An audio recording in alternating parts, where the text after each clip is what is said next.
Okay, welcome back to What's New. Barry Schwartz here. We have the whole crew with us. I'll be talking about the Wayback Machine replacing the cache link in Google. Mordy, what are you talking about? I had a meeting right before this. I don't have a snappy headline other than ex-Googlers are talking about Navboost again, and it's pretty spicy. Crystal? Another episode of This Is Why We Can't Have Nice Things with a new update on the Google indexing API. And Greg? Google is using pets and teas to help limit the transfer of pie. All right, and Google Ads has an announcement coming out today about some privacy enhancements when it comes to customer match, and what advertisers need to do for customer match or using their first-party data has been to upload those lists to Google, and then that can be matched within Google's system and can go on their way. And what Google is going to do is using privacy enhancing technology, or PETs, to try to limit some of that transfer of that sensitive first-party data. So they're going to be using what is called a trusted execution environment, or essentially a clean room that you upload all of your customer match lists to. Google doesn't have the access to the key to get into there. It's a clean room. So the customer puts their data, all those first-party emails and phone numbers and things into there. Then Google will put it into there. And only if there's a match will it make it out into Google Ads. So this is something that I think is a big deal. Everybody's kind of becoming more and more sensitive, especially with GDPR and consent mode and things like that. And this gives a way for advertisers to put their information in, and Google won't see that data that's not matched. Google won't see that data that Google already doesn't have in its system. And this is going to be for customer matching to start in Google Ads, and it's called confidential matching. There's too many C words in there.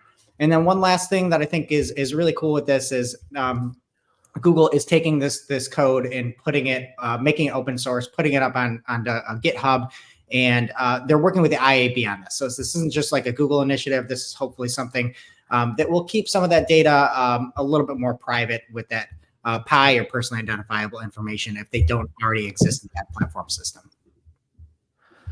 That was a mouthful. Yeah, it seems super interesting in terms of the whole privacy stuff. I don't know if people are going to trust Google with that, but that's what Google says, right? So, yeah, well, allegedly these clean rooms you can't get into. So if Google has it in the system, it'll say, "Yep, I got this person. Match some of that up," and if not, won't make it through. Yeah, I guess time will tell. We'll wait for another 10 years for another Department of Justice case to see if that's actually true. But no, I'm just joking. I'm sure it's true, right? We believe in Google and Ginny and everybody else. Interesting stuff. Let's talk about Navboost since we're talking about trusting Google. Yeah, so it seems like Barry is trying to dig up some dirt on Navboost. Barry went into Hacker News Forum and pulled out a bunch of old quotes from a couple of months ago from perhaps some former Googlers about Navboost. To summarize it real quick, there's a bunch of discussion in there from what are former Googlers about how long they've been using Navboost for. And that, with one saying, yeah, even by 2007, click data was quite valuable, arguably the single most important component of the algorithm. And they do talk about in the quotes that, yes, it has to be balanced off because if you just use that click data, clickbaity things would perform really well in search. They're not saying no, but it seems from the former Googlers that Google's basically been directly using click data, not like the answer that Danny's always given. Yes, we use it to train our machine learning, whatever. Because when they're saying they were using the click data, there wasn't even machine learning yet. So it's really interesting to see. It looks, I don't want to say this outright, but it's kind of damning on the narrative Google's put out there if these statements are actually true, because it just flies right in the face of all the things Google have been saying about how they use click data or how they've been using click data before. It's really interesting.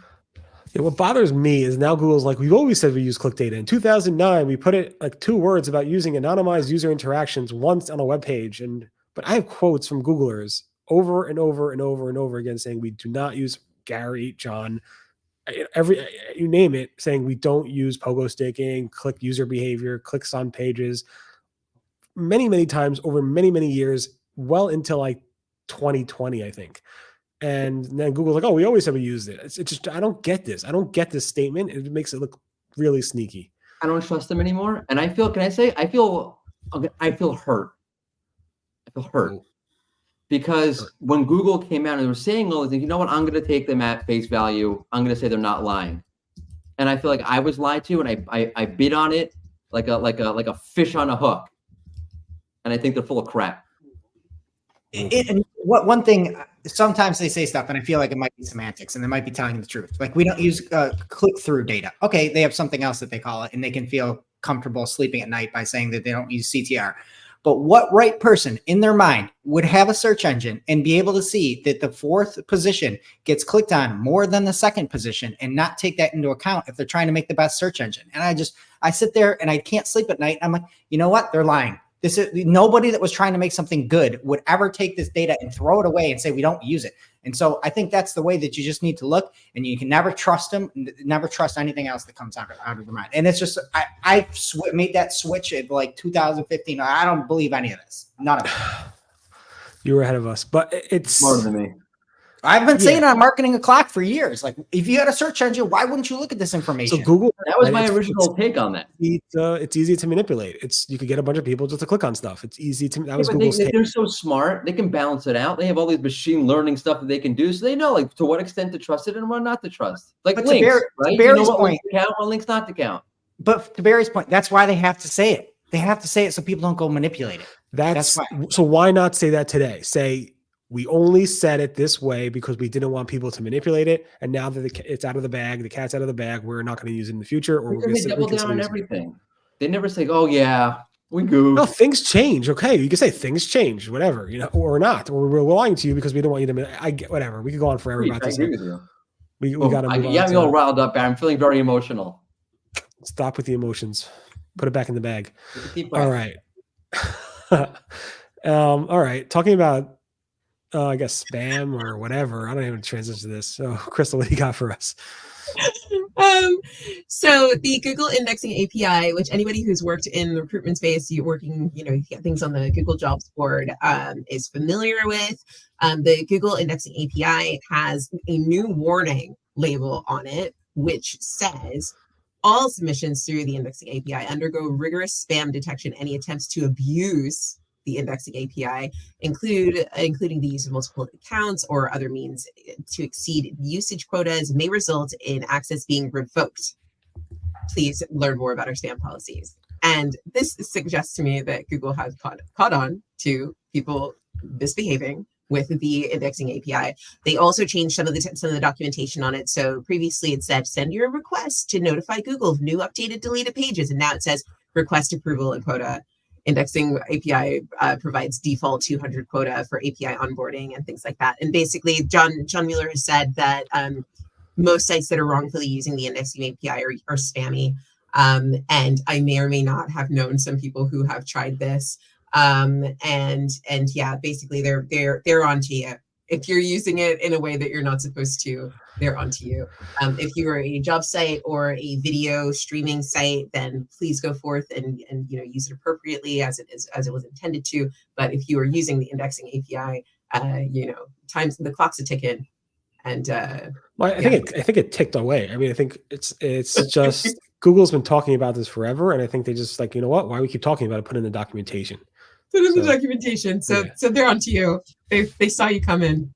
Behave. Yeah, and I think there was even like I pulled up a thread from a Black Hat forum, and they're like, we use it, it works for like a day, and then Google this is going on years ago. This is what people say. So I think Google. Yeah. I don't know. People argue about this going back many years, but it is what it is. And then finally, Google has replaced the cache link with the Internet Archive's Wayback Machine. The whole big scandal back in January when Google removed it. They tested actually removing it in December, and then when they removed it, the whole entire world collapsed. People were super upset. I think Greg went off on some type of crazy fit where he started throwing chairs at walls, which is why he has such a nice wall now. And then Danny Sullivan, this Google Search Liaison, listened to that feedback, and after 9 months, Google spent 9 months adding a little link deep inside the About This Page result feature in the Google Search. So you have to click on a snippet, the 3 dots next to the snippet. Then from there, you got to click on About This Page in that result. Then from there, you got to scroll all the way to the bottom, and then you need to click on a little tiny link that says, the Wayback Machine link to that page.